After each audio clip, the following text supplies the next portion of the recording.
and they follow every detail. So I think they're my favorite fan because they really appreciate it. They really get upset if something's not right. We knew something had torn out of John Hurt's chest. We knew Ripley's line, "Oh my God." But what we didn't know was how Hollywood itself was about to be torn open. The studio wanted Meryl Streep. They didn't believe audiences would pay to see a woman fight monsters. They laughed at the idea. Then, Sigourney Weaver walked in, and science fiction would never be the same again. But behind her rise to legend, there were secrets, failed clones, FBI threats, a dark Hollywood machine that made her walk away from millions. Now, at 75, Sigourney Weaver is finally telling the truth. She wasn't born a star. On October 8th, 1949, in Manhattan, Susan Alexandra Weaver came into a family already carved into the walls of American culture. Her father, Pat Weaver, built television itself. He created The Today Show, The Tonight Show. He shaped the way America woke up and the way it went to sleep. Her mother, Elizabeth Inglis, was a glamorous actress who once starred in Hitchcock's The 39 Steps before trading stardom for family. Her godfather was Steve Allen, the first host of The Tonight Show. Her uncle was comedian Doodles Weaver. She grew up surrounded by celebrity, yet Sigourney felt invisible. She once confessed she was a little girl in a big, empty house, ignored, isolated, tall, awkward, towering at 5 feet 11 by the 6th grade. She was called names, the giant spider, so she chose a new identity. At 14, she opened a copy of The Great Gatsby, saw the name Sigourney, and claimed it as her own. That decision changed everything. Casting directors assumed Sigourney was a man. When she showed up, they were shocked. She was unforgettable. She studied literature at Stanford, more interested in tree houses and elf costumes than red carpets.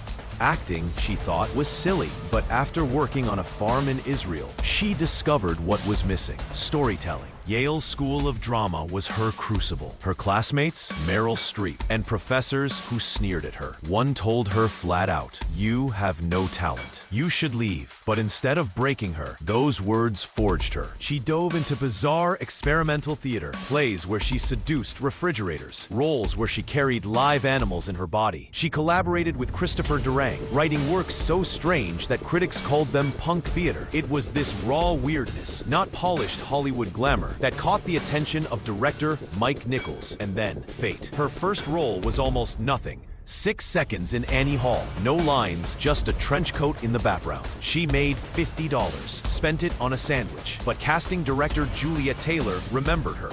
And when Ridley Scott was looking for an unknown face to fight a monster in Alien, she whispered a name: Sigourney Weaver. The Alien script never said Ripley was a woman. In fact, the role was written as a man. The studio wanted Tom Skerritt to lead. They wanted the captain, the strong man. But Ridley Scott and producer Alan Ladd Jr. took a gamble. They gave the role to the tall, untested 29-year-old woman with the strange name. The studio hated it. They paid her $35,000, while John Hurt made $250,000. But when Captain Dallas died first, the audience gasped. Ripley wasn't background. She wasn't waiting to be saved. She was the survivor, and cinema would never see women the same way again. In 1987, Weaver's performance in Aliens stunned the world. A woman leading Marines into hell. A woman facing nightmares with a flamethrower in one hand and a child in the other. Hollywood didn't reward women like that. Oscars went to heartbreak,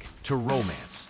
Not to science fiction, not to monsters, but Weaver was nominated anyway. She lost to Marlee Matlin, but her nomination cracked the system. Years later, when Sandra Bullock won for Gravity, everyone remembered. Weaver opened that door. She won 2 Golden Globes in one night. No one had ever done it before. One for Working Girl, one for Gorillas in the Mist. But when Hollywood tried to typecast her as the tough action woman, she rebelled. She turned down Total Recall. She turned down Silence of the Lambs.